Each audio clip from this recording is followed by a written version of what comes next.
بنی گالہ کی 405 کنال اراضی کو بولی کے ذریعے منتقل کر دیا گیا ہے، اور یہ 405 کنال اراضی کس مقام پر تھی؟ عمران خان کا جو رہائش گاہ ہے 405 کنال اراضی کیا وہی ہے؟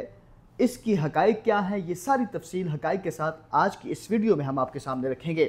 بسم اللہ الرحمن الرحیم۔ السلام علیکم ناظرین، آپ اپنا ڈیجیٹل چینل دیکھ رہے ہیں، میں صدیق اورنگزیب آپ کی خدمت میں حاضر ہوں۔ میرے ساتھ تشریف فرما ہے کیسر خان تنوری۔ کیسر تنوری، السلام علیکم۔ وعلیکم السلام صدیق۔ ناظرین، ویڈیو کا آغاز کرتے ہیں، لیکن اس سے قبل آپ تمام ناظرین سے گزارش ہے کہ ہماری یوٹیوب چینل کو سبسکرائب کر لیجیے گا تاکہ آنے والی اپڈیٹس بآسانی آپ لوگوں تک پہنچ سکیں۔ ویڈیو کا آغاز کرتے ہیں، کیسر خان تنوری کی جانب بڑھتے ہیں۔ کیسر تنوری، سب سے پہلے تو جو آپ کو پتہ ہے بنی گالہ عمران خان کی رہائش گاہ کے حوالے سے بڑی معروف جگہ ہے، لوگ اور چند دنوں کے اندر جو آپ نے دیکھا کہ عمران خان کی جو بنی گالہ کی رہائش گاہ ہے فراگوگی کا، آپ کو پتہ القدر جو ٹرسٹ کیس تھا اسی ضمن میں یہ تمام تر بولیاں لگائی گئی، تو کیا کہیں گے جو جائیداد کی نیلامی ہوئی؟ دیکھیں جی، جائیداد کی نیلامیاں تو آج کل آپ دیکھ رہے ہیں کہ بڑی بڑی جائیدادیں جو ہیں وہ نیلام ہو رہی ہیں، جس کے اندر آپ نے ملک ریاض صاحب کو بھول جاتے ہیں۔ اس ملک کے بڑے وہ جو ہے نا بلڈر اور بڑے جو ہے نا فائنینشلی بڑے تگڑے، جس سے کہتے ہیں کہ جرنیل بھی، جرنلسٹ بھی، اور ہر کوئی جو ہے مستفید ہوتا رہا، اور ہر کوئی جو ہے ان سے جو ہے نا اس ساری ان کی جائیداد سے، ان کے معاملات سے جو ہے نا وہ فائدہ اٹھاتا رہا۔ تو معاملہ یہ ہے کہ نیلامیاں تو ہو رہی ہیں آج کل، اور نیب جو ہے وہ اپنا کام کر رہا ہے، اور اس جائیداد کے حوالے سے بھی بڑا چرچا تھا۔ اچھا، اس جائیداد کا بھی بڑا رول ہے بنی گالہ۔ تھوڑا سا القادر ٹرسٹ کے حوالے سے، چونکہ القادر ٹرسٹ کے جو کیس تھا اسی ضمن میں اس جائیداد کی نیلامی ہوئی۔ القادر ٹرسٹ میں آپ کو پتہ ہے عمران خان ہے، بشرا بی بی، فراگوگی۔ دیکھیں ملک ریاض، بات یہ میں نے آپ سے کہا نا کہ القادر ٹرسٹ کا تھوڑا بتا دیں یہ کیس، تاکہ دوبارہ ہمارے ناظرین بھی سن لیں جن کو نہیں پتہ۔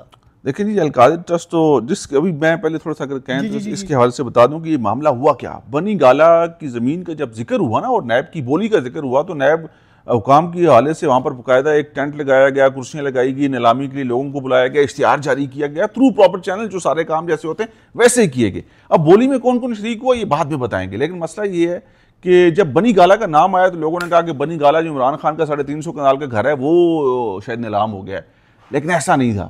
یہاں پر تھوڑی سی تفصیلات اپنے ناظرین کے ساتھ شیئر کرتے ہیں۔ القادر ٹرسٹ کیس میں اشتہاری ملزم، جس کی جو اشتہاری ملزم تھا اس کا نام بتانا بڑا ضروری ہے، کہ علی ریاض کی بوڑا نور بنی گالہ میں ملکیتی اراضی کو نیلام کیا گیا ہے۔ علی ریاض کون ہے؟ لوگوں کو پتہ ہے علی ریاض کون ہے۔ ذرائع کے مطابق اشتہاری ملزم علی ریاض کی بوڑا نور بنی گالہ میں 405 کنال اراضی 34,20,000 روپے فی کنال کے حساب سے نیلام کر دی گئی ہے۔ اس نیلامی سے حکومت کو 1,38,51,00,000 روپے حاصل ہوں گے، ٹھیک ہے جی۔ اور علی ریاض کی 405 کنال کی کامیاب بولی لگانے والے خریدار ایڈوکیٹ عثمان نے حتمی بولی لگائی۔ اب ایڈوکیٹ جو عثمان ہیں ان کو میں ذاتی طور پہ جانتا ہوں، ٹھیک ہے جی۔